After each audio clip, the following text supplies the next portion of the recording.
Hi, and welcome to The Good, the Bad, and the Funny, a Roll DX production. I am Tenma Ranger, and joining me today is Duhad. Nice to meet y'all. And Colonel deFraug. Hey, hey. The Good, the Bad, and the Funny is a show where we take a look at the horrible bad movies that are also pretty funny. You know, like Trolls 2 and the like. And our first episode, we are actually going to go over Paul Verhoeven's Starship Troopers.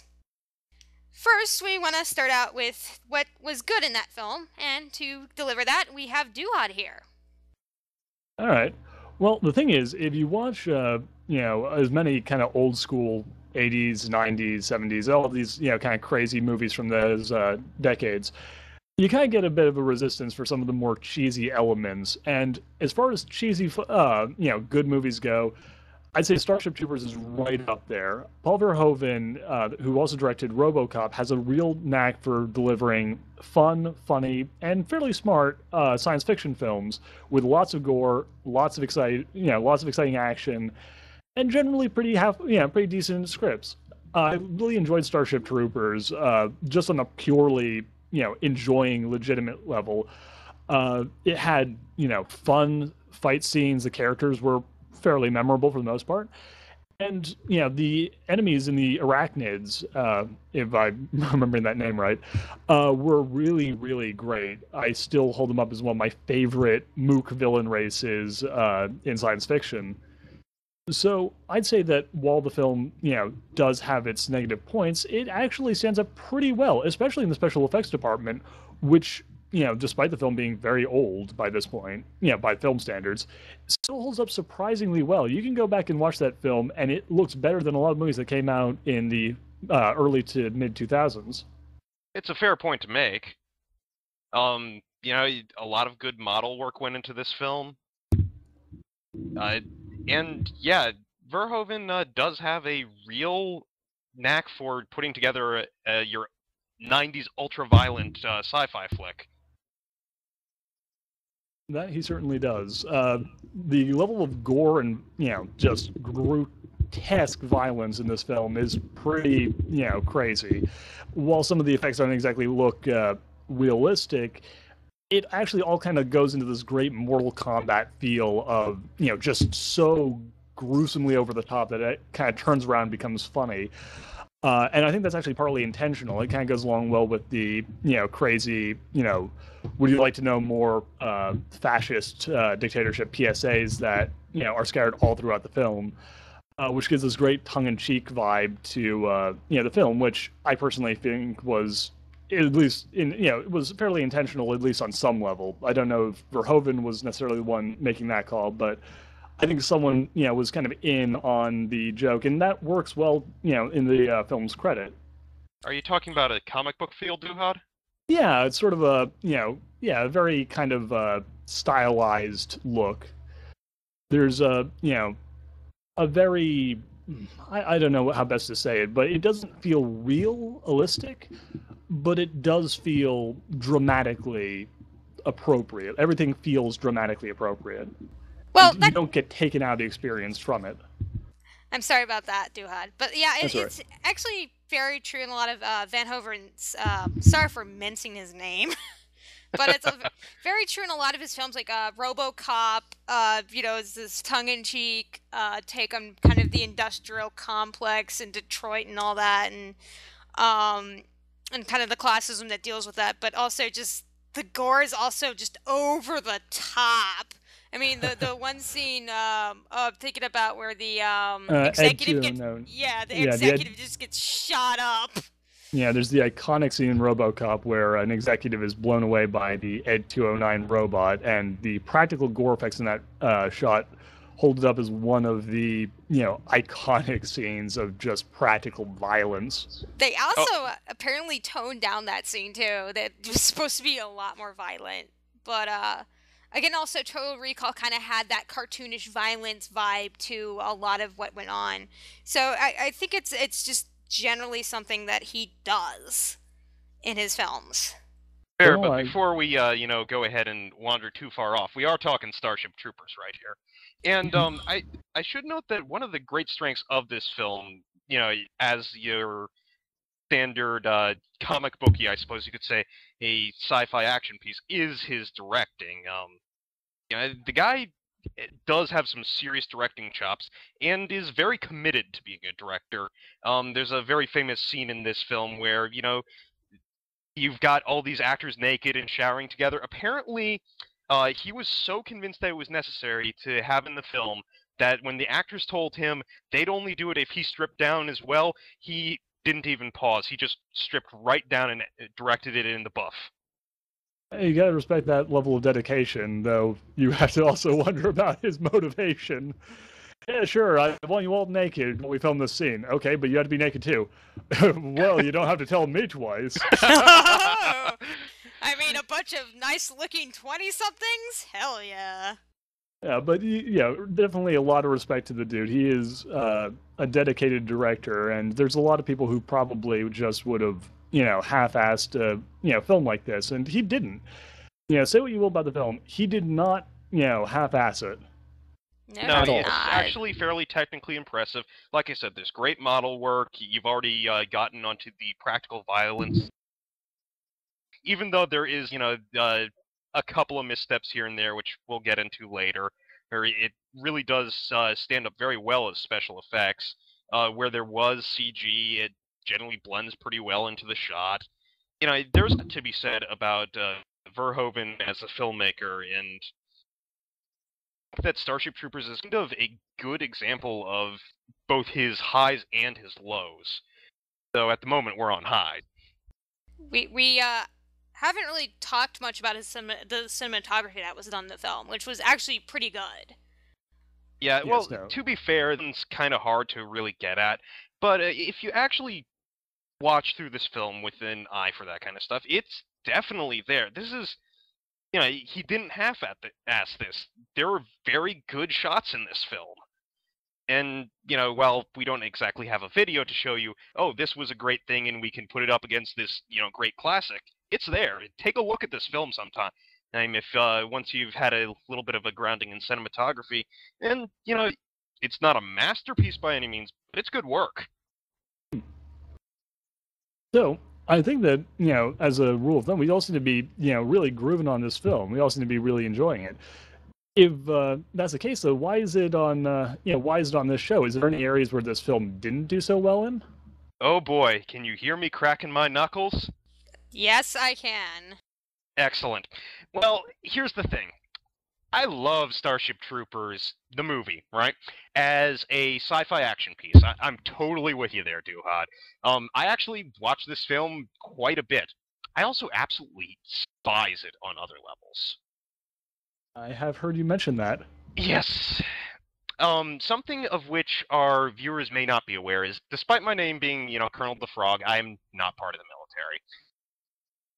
The original novel, Starship Troopers, very famous novel, very, shall we say, controversial novel, was actually the book that convinced me not to join the military. So it's kind of important to me. And what also a lot of don't know about Starship Troopers is that it really isn't a Starship Troopers movie. The original script was Bug Hunt on Outpost 90, I think, some number. And one of the people on the production staff mentioned to Paul Verhoeven that, this is kind of like a Starship Troopers movie. We could maybe do that. Verhoeven said, well, there's some built-in power there, and they went and negotiated with the Heinlein estate, got the rights to it. Verhoeven, as much as I respect him as a director, when he read the Starship Troopers book, the novel, right? He apparently didn't get more than 3 chapters in because it depressed him too much, and he tossed it away. And so what's actually in the Starship Troopers movie is, well, a lot of references and not much to do with the actual meat of the book. No. There's definitely some stuff in there that makes very heavy reference to the book, but it's pretty twisted, honestly, from the original material. Yes. But what were you saying, Duhad?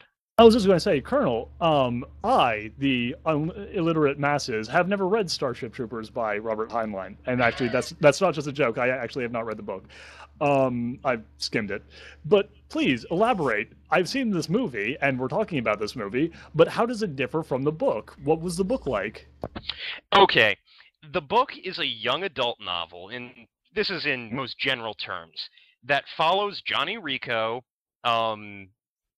just general guy who wants to go ahead and join the military, honestly, because he kind of got shamed into it by a girl.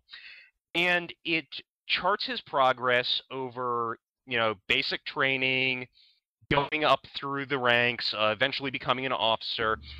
It was Heinlein's, and let's be fair, it's a propaganda piece, don't get me wrong.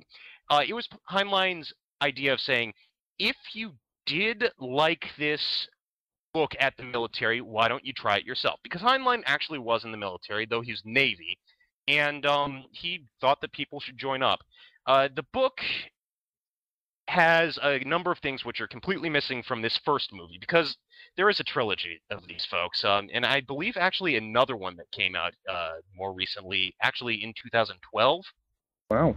Which we'll probably get to eventually, as well as an animated TV show, my personal favorite, as it drops all the politics and just gets to the good fun action, as well as having a pretty decent cast of characters, while keeping your favorite arachnids there, Duhad. Yeah.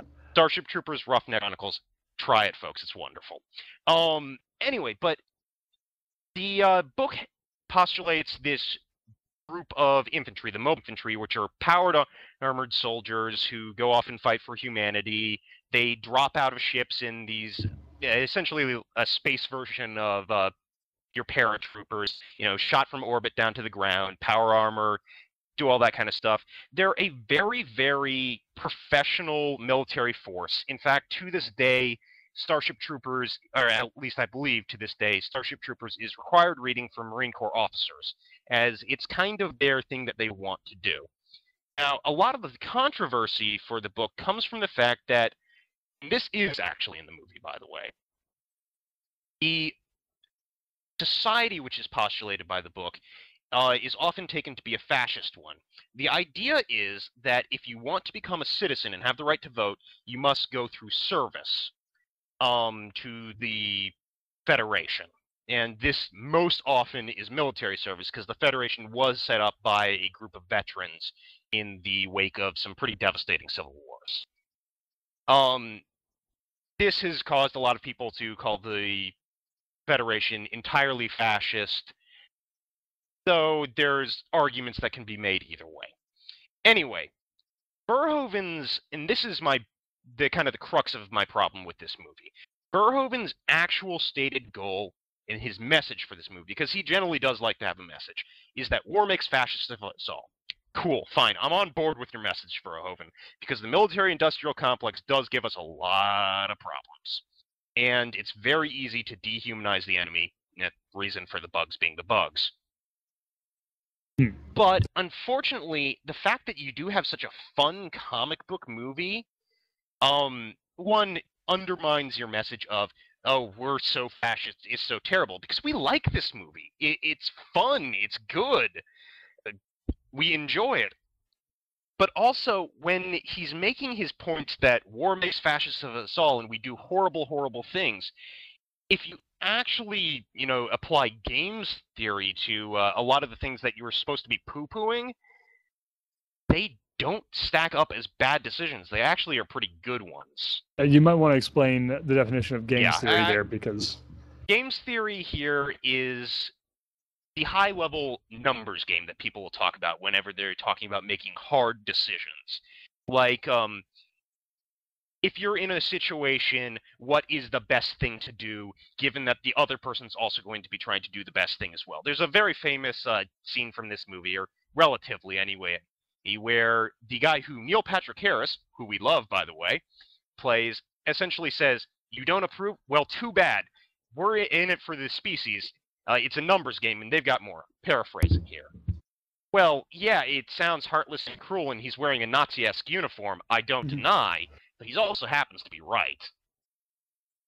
Yeah, that could actually be kind of problematic when you're trying to make a message film, and technically speaking... That's my problem with Starship Troopers. A lot of the times, the message is undermined by stupid decisions. Hmm. They act too cartoonishly evil, if you see what I mean. That can be problematic.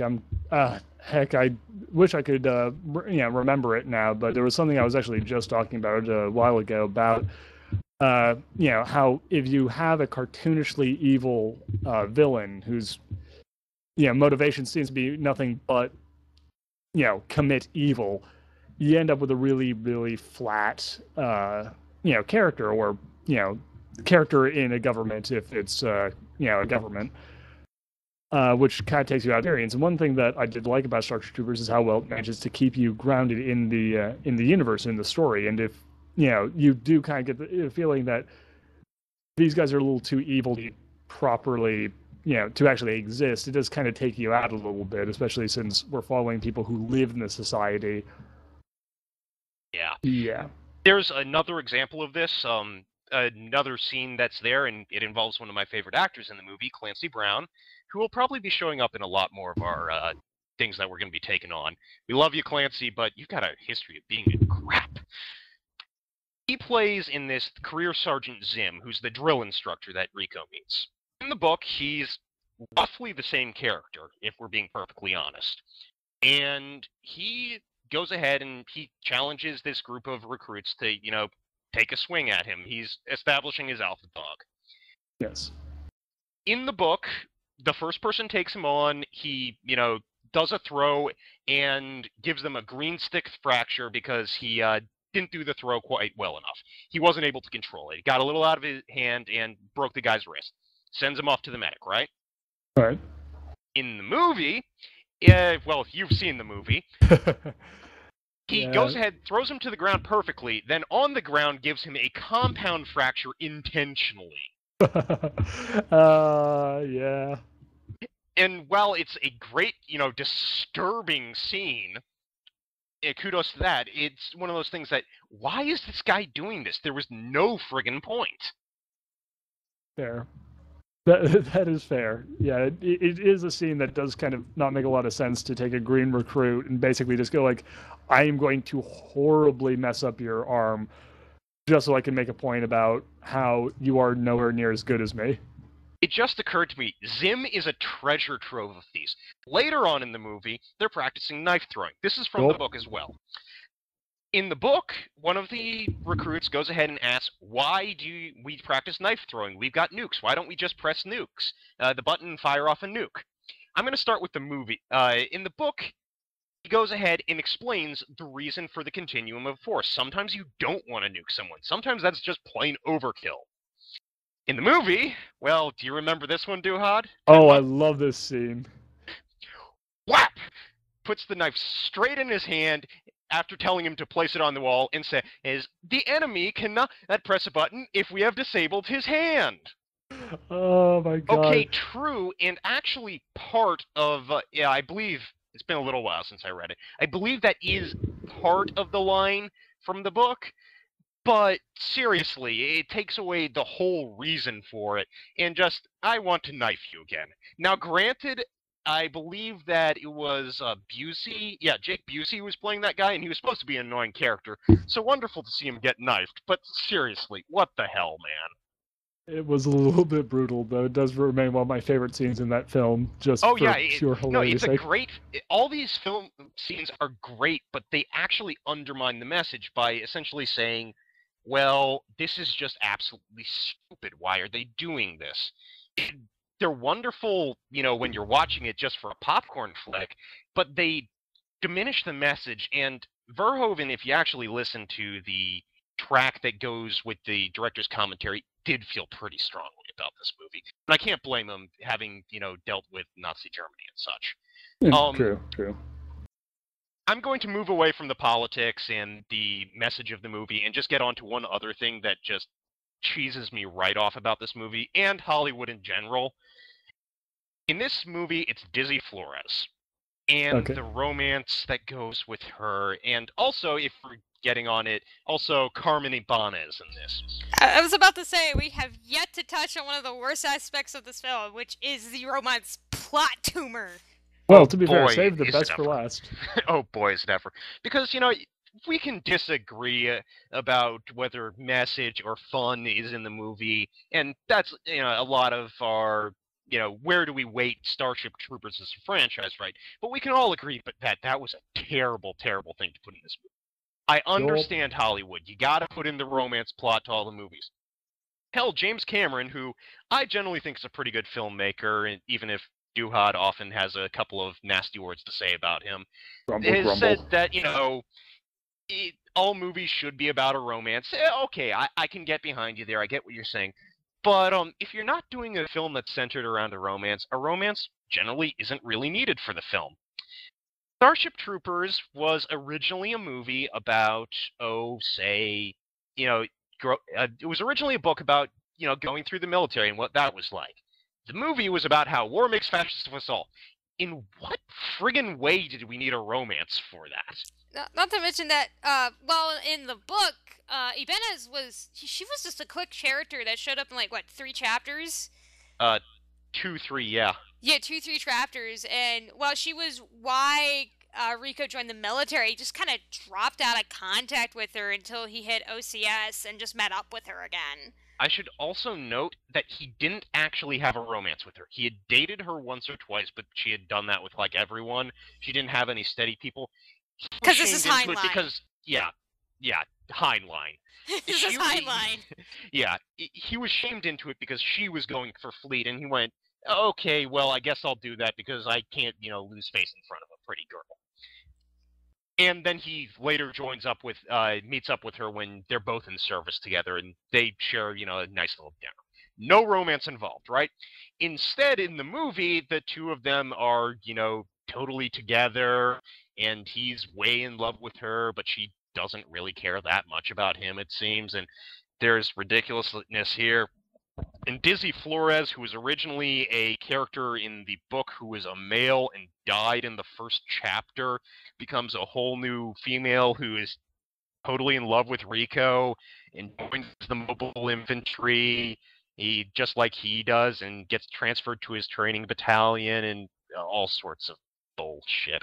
I mean, you make a badass female character and then you completely hitch her to a male character who's cocked for just validation. Please. I know it's old Hollywood, but it bears repeating. It's still a bad idea, even if it's old Hollywood. It kind of is. I mean, it is insulting that they kind of make, her to be this, she's the quarterback of a football team and all that.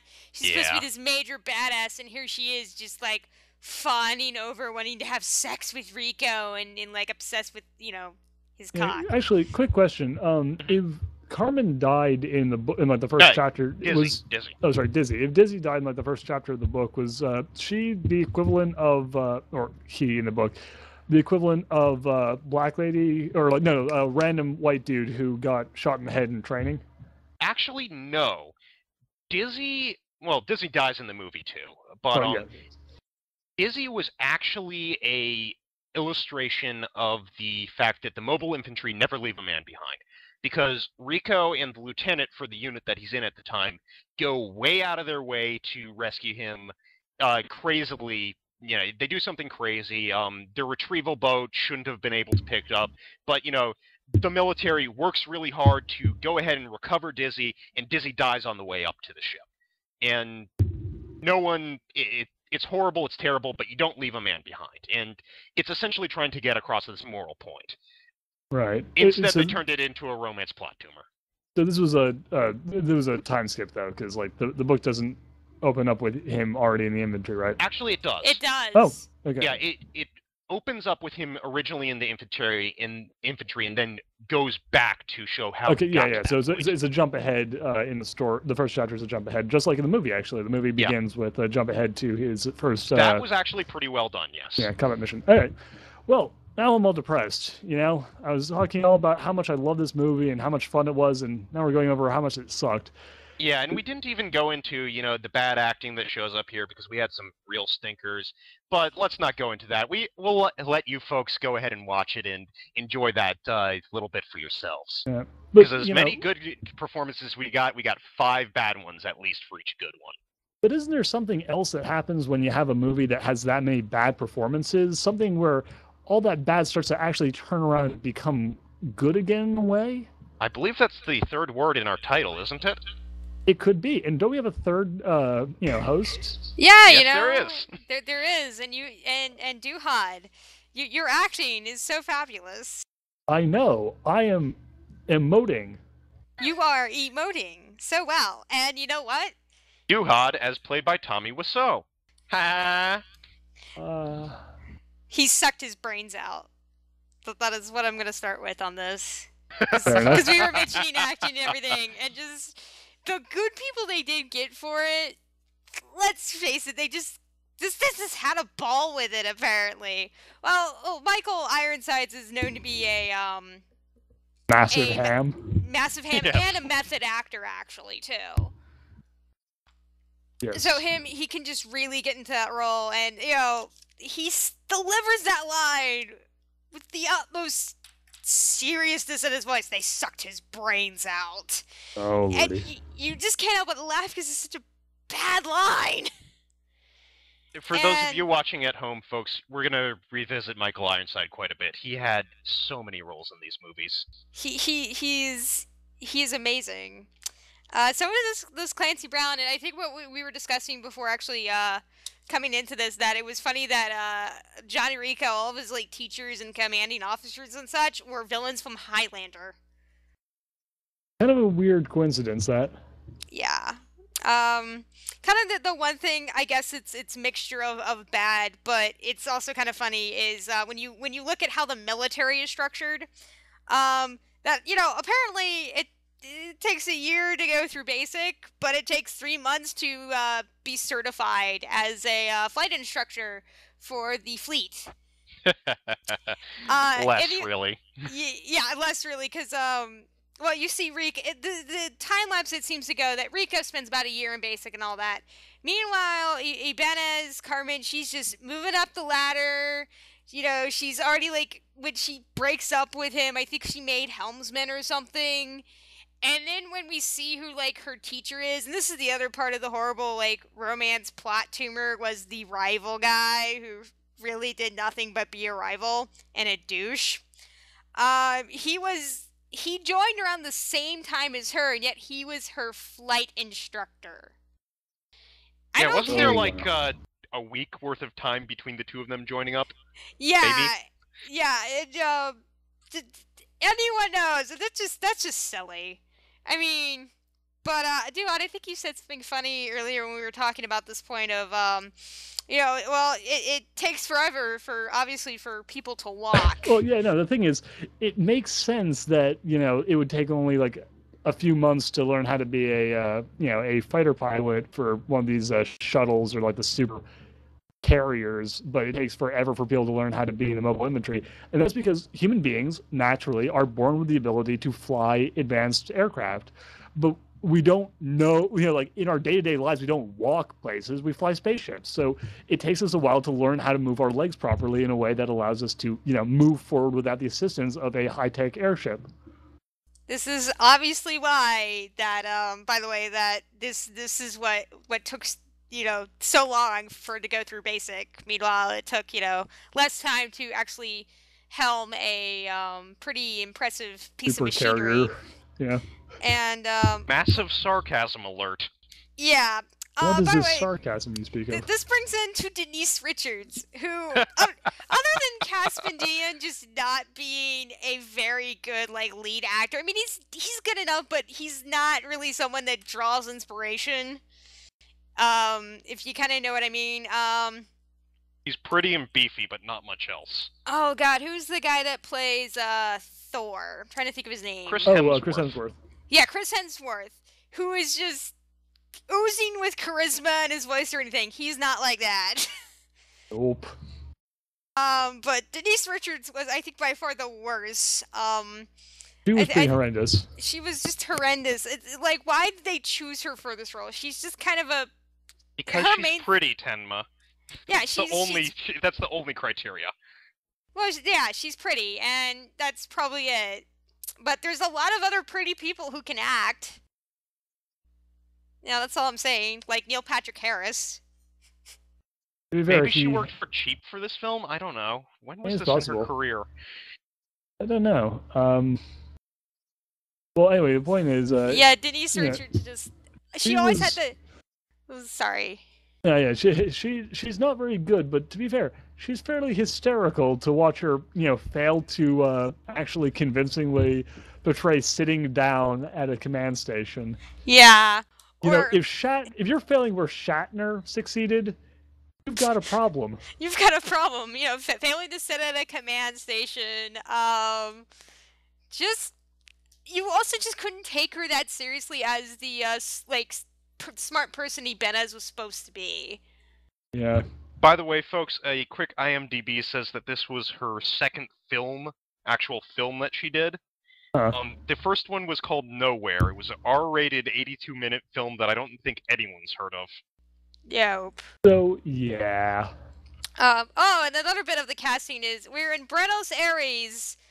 Oh, right. And everyone seems to be descended dramatically. Yeah, they're all white, blonde, or various shades of Western Eastern Europeans. There are no Hispanics in Buenos Aires. Yeah, I mean, there are.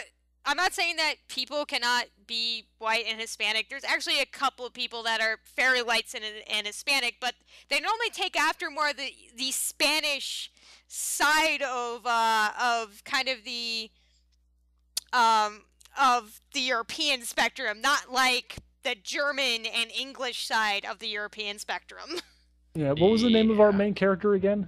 Johnny Rico. Johnny Rico. Yeah, Johnny Rico. Funny thing about him, in the book... Wasn't he Malaysian or something in the book? He's Filipino. Yeah, he's Filipino in the book. He's a flip. And in this one, he is as white as milk toast. Yes. He is skim milk, sir. He is skim milk. And the actor that plays him is Casper Van Diem. I mean, how German of a name is that? Oh yeah, another Lordy. fun thing about the book that this got, they could have never done in this, but his race was never ever a big thing in the book. Up until at the end, we find out that it's a fairly integrated world because his native language was a Malaysian dialect. Tagalog, I believe. It's just one of those neat things that it's like, oh, something that you completely wouldn't consider in, well, white toast. White. But I am wondering if that was something Van Hoven, like going back to kind of the good, if Van Hoven kind of meant it to be like that. I don't know. I wouldn't be surprised. That actually would kind of fit in with his message and trying to make the Federation look more and more Nazi. Yeah. Yeah.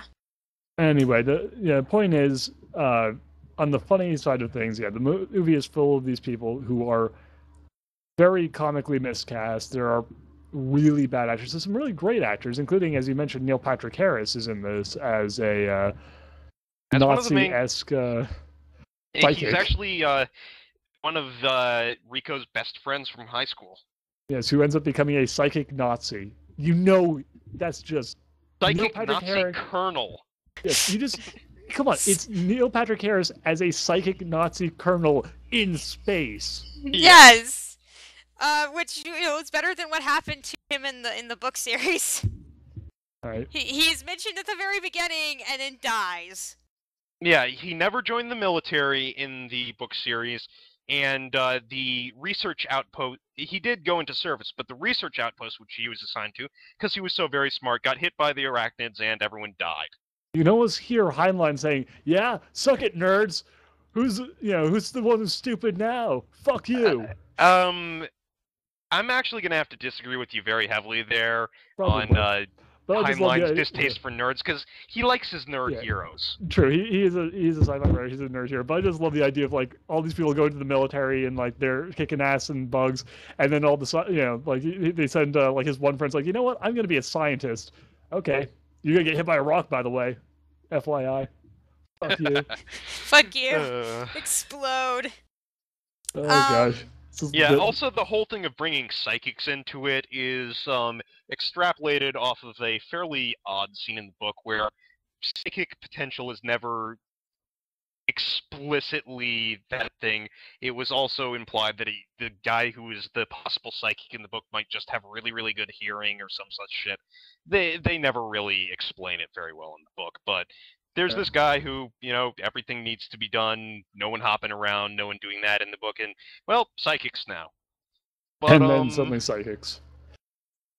But yeah, no. Yeah, this movie. Full very of great fun. lines. Let's go. Not so good on message. Yeah, very very fun overall, and we quickly talked about the gore earlier when Duhad was talking about kind of the good things and just kind of. We gotta mention that squib. Oh, the misfiring squib. Because that is funny as hell. That is. I mean, technically that's bad filmmaking, but that's funny as hell. Yeah. So what happened was, it's when the kind of dunce of the basic characters get shot. Breckenridge, I think. Yeah. Gets shot during training, and the way the bullet enters, it would have entered in, I believe, through his chin or something. Yeah, something along those lines. Essentially, it makes no sense on the angles involved, and you can actually see the piston when the piston when the prosthetic goes. And you can automatically tell that they kind of, switched heads and everything. It was just this really bad practical effect shot that, if you don't know what to look for, it just looks odd. But if you do, it's just like, oh my god, that's kind of hilarious. Yes. To be fair, another area kind of funny, which we actually haven't mentioned up to this point, which is actually kind of disappointing because this is one of my favorite parts of the film, are the little PSAs interspersed in the film. Oh, you did mention those. Those are wonderful. I mentioned those very briefly, but the thing is, those are very fun. They're very funny. Most of them are actually kind of done in this great way that kind of like they have the famous "Do you want to know more?" thing, as though it was an interactive, PSA thing, from the government.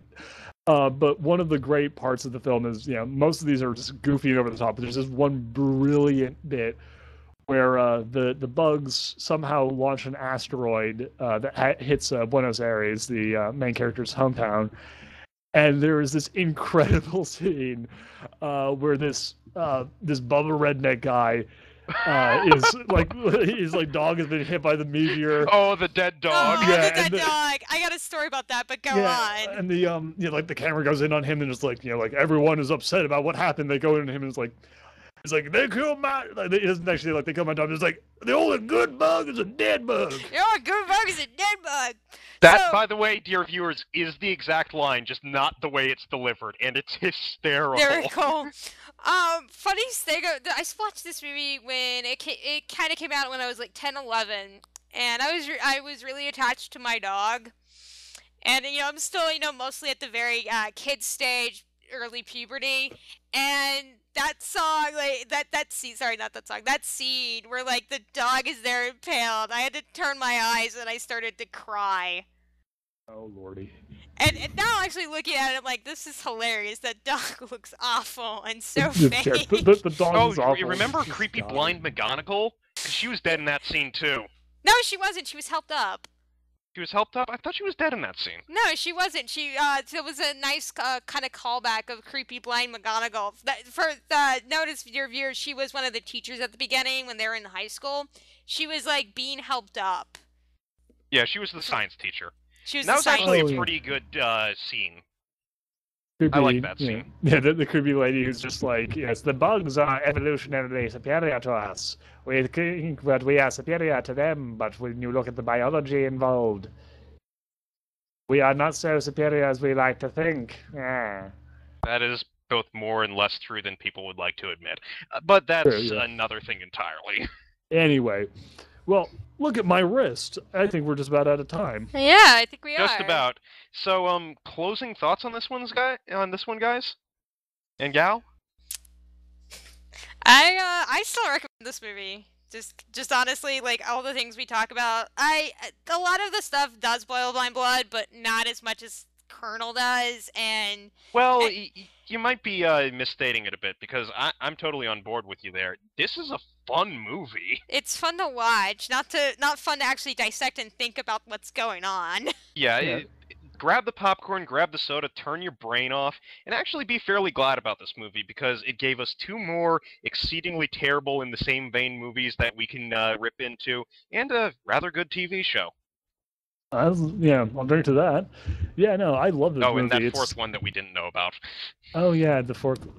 Need to find out about that. Anyway, Yeah. no, it is a fun movie. I enjoy all the Starship Troopers movies on more or less ironic levels. But this first one is, oh boo you. But this first one especially, I really legitimately enjoy it. The good parts are good, and the bad parts are for the most part just pretty funny. And if you're not a fan of Heinlein, then there's very little here that will really get your hackles raised. I'm doing my part. Are you doing yours? Join the mobile infantry. Would you like to learn more? Service guarantees citizenship.